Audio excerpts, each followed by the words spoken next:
ផលិតផលនៅក្នុងស្រុកទទួលបានការគាំទ្រជាងមុនក្រោយកម្ពុជាមានជម្លោះជាមួយថៃមនុស្សម្នាដែលមិនឈប់បន្តកន្ទុយគ្នាពីច័ន្ទដល់អាទិត្យមិនថាផ្សារតូចធំឬម៉ាតទេអ្នកទៅរកសេវាកម្មភាគច្រើនសំដៅទៅលើផលិតផលឬទំនិញដែលនាំចូលពីថៃរីឯអ្នកលក់វិញសឹងតែរកពេលសម្រាកគ្មានសម្លេងតថ្លៃទំនិញបានលាត់ឮខ្ញៀវខ្ចាពីតូបមួយទៅតូបមួយមិនដាច់អ្នកទិញក៏ពេញចិត្តនឹងទិញដែលពួកគេអាចរើសមុខទំនិញឬផលិតផលតាមការចូលចិត្តដែលមិនខុសពីអ្នកលក់ពេញចិត្តនឹងការប្រាក់ចំណេញសម្បើមណាស់ដែរពីមួយថ្ងៃទៅមួយថ្ងៃប៉ុន្តែស្ថានភាពនិងទិដ្ឋភាពនៅពេលនេះមិនដូចនេះឡើយមិនថានៅក្នុងផ្សារឬតាមម៉ាតទេក្រៅពីភាពស្ងប់ស្ងាត់ហើយពេលនេះអ្នកដើរផ្សារមិនបានសម្លឹងរកទំនិញឬផលិតផលថៃដូចមុនទៀតឡើយអ្នកលក់សម្លៀកបំពាក់អ្នកលក់គ្រឿងសម្អាងនៅក្នុងផ្សារបែរជាស្ងប់ស្ងាត់លក់មិនដាច់អ្នកខ្លះអង្គុយជជែកគ្នាលេងអ្នកខ្លះប្រឹងស្រែកហៅអតិថិជនឲ្យជួយទិញផលិតផលរបស់ខ្លួនផ្ទុយទៅវិញអ្វីដែលពួកគេរកនៅពេលនេះគឺផលិតផលដែលផលិតនៅក្នុងស្រុកជំនួសដោយផលិតផលថៃវិញម្ដងពុំអង្គុយចុចទូរស័ព្ទលេងនៅលើកៅអីដែលមានសភាពទ្រុឌទ្រោមបន្តិចទៅហើយរីឯដងខ្លួនឯងទៅនឹងធ្នើរដាក់ផលិតផលដោយទឹកមុខស្រពោនជាមួយកូនស្រីដែលមានសម្បុរសសឹកទំដែងនោះគឺជាអ្នកស្រីភឿនចិនថាជាអាជីវករលក់គ្រឿងសម្អាងដោយពិបាកក្នុងការលក់ដូរផលិតផលអ្នកស្រីចិនថារៀបរាប់ថាបើទោះបីជាមានការគាំទ្រច្រើនយ៉ាងណាក្តីប៉ុន្តែការផ្គត់ផ្គង់ទំនិញមានទំហំមិនសមស្របទៅតាមតម្រូវការរបស់ប្រជាពលរដ្ឋរីឯតម្លៃនៅក្នុងទីផ្សារក៏ខុសពីមុនដែរដែលនាំឲ្យអាជីវករពិបាកក្នុងការលក់ដូរហើយអតិថិជនក៏មិនពេញចិត្តនឹងតម្លៃដូចគ្នាខ្ញុំសួរថាជួយប្រើបរិបទខ្មែរទៅអីចឹងណាគេថាបើមានគេនៅប្រើតែអីវ៉ាន់ខ្លះវាអត់មានវាអត់ទាន់ផលិតដូចថាគ្រប់សពវាមានដោយមុខដល់ពេលអញ្ចឹងគ្នាចង់ប្រើក៏អត់បានតែអ្នកខ្លះគាត់នៅតែគិតថាធ្លាប់ប្រើហើយធ្លាប់ប្រើនឹងល្អហើយគាត់អត់ចង់ដូរដោះ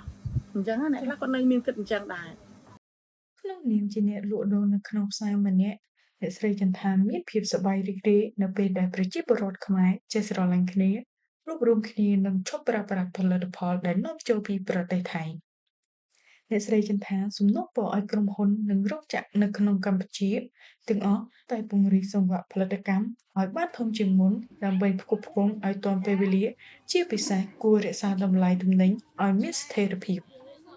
នៅក្នុងតំបន់ទីប្រជុំជនមានផ្សារមានរោងចក្រមានផ្ទះប្រជាពលរដ្ឋជាច្រើននិងចរាចរណ៍ទៅវិញទៅមកជាទីរកចំណូលសម្រាប់ម្ចាស់តូបចាប់ហួយរបស់ស្ត្រីវ័យចំណាស់ម្នាក់ពោរពេញដោយផលិតផលខ្មែរសឹងតែគ្រប់មុខសម្ដីសម្ដៅផ្អែមល្ហែមយកចិត្តទុកដាក់លក់ជូនអតិថិជនគឺជាតូបចាប់ហួយរបស់អ្នកស្រីជាមុំអ្នកស្រីនិយាយស្រង់ពេលបុគ្គលិកលក់ផលិតផលមកដល់ថា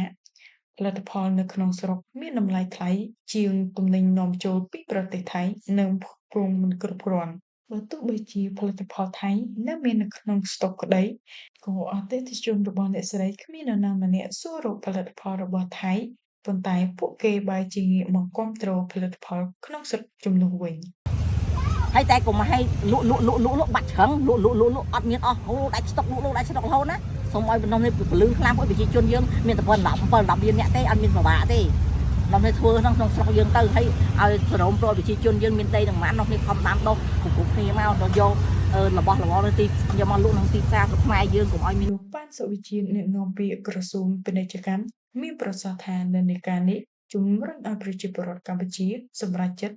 ឈប់ប្រើប្រាស់ផលិតផលថៃអាចនឹងដក់ក្នុងអារម្មណ៍រយៈពេលយូរព្រោះតែភាពខុសសម្បារកទង្វើមិនមានសីលធម៌និងការរំលោភបំពានពីសំណាក់ប្រទេសថៃមកលើទឹកដីនៃប្រទេសកម្ពុជាកន្លងមកស្របពេលជាមួយគ្នានេះរដ្ឋាភិបាលក៏បានហាមឃាត់នៅ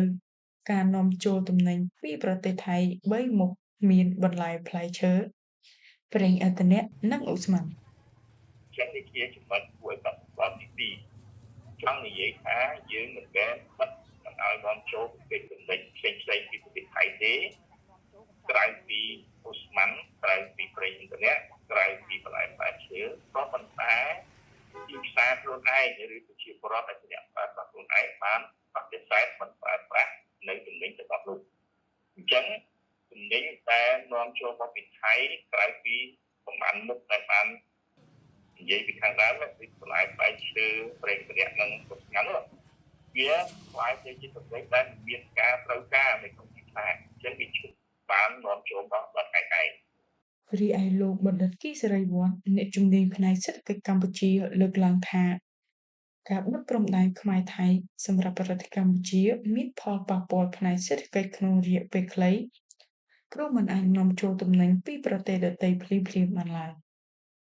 ដោយឡែកក្នុងរយៈពេលវែងប្រទេសកម្ពុជាមានលទ្ធផលវិជ្ជមានជាកត្តាមួយផ្ដល់ឱកាសឲ្យអ្នកវិនិយោគិនក្រៅប្រទេសអ្នកផលិតក្នុងស្រុកមានលទ្ធភាពពង្រីកឧស្សាហកម្មបង្កើនការងារនិងប្រាក់ចំណូលនៅក្នុងស្រុកលោកបញ្ជាក់ថាប្រជាពលរដ្ឋខ្មែរទាំងនៅក្នុងស្រុកនិងក្រៅប្រទេសមានទឹកចិត្តមោះមុតស្នេហាជាតិដោយមិនបន្តប្រើប្រាស់ផលិតផលរបស់ថៃបាទធម្មតាការឡើងផ្លែនេះគឺជាឱកាសរបស់ឈ្មួញឯងឈ្មួញដែលនាំចូលពីតំបន់ផ្សេងមកគឺគាត់ឃើញថាទំនិញថៃអត់មានអញ្ចឹងគឺឱកាសមួយនៅក្នុងការតម្លើងថ្លៃហើយឆ្លើយហ្នឹងក៏ខ្ញុំចង់បញ្ជាក់ដែរថាអ្នកដែលតម្លើងថ្លៃទំនិញនាំចូលមកពីនោះគឺវៀតណាមហើយវៀតណាមបង្កើនតម្លើងថ្លៃហើយទី2គឺខ្មែរយើងក្នុងស្រុកខ្លួនយើងហ្នឹងគឺជាអ្នកតម្លើងថ្លៃបន្ទាប់បាទខ្មែរយើងនៅក្នុងស្រុកខ្លួនយើងហ្នឹងគឺអ្នកទី1គឺអាជ្ញាធរតាមតំបន់ព្រំដែនទី2គឺក្រៅពីអាជ្ញាធរតាមព្រំដែនគឺអ្នកបញ្ជូនផងហើយអ្នកនាំចូលមកផងដើម្បីទទួលបានប្រាក់ចំណេញ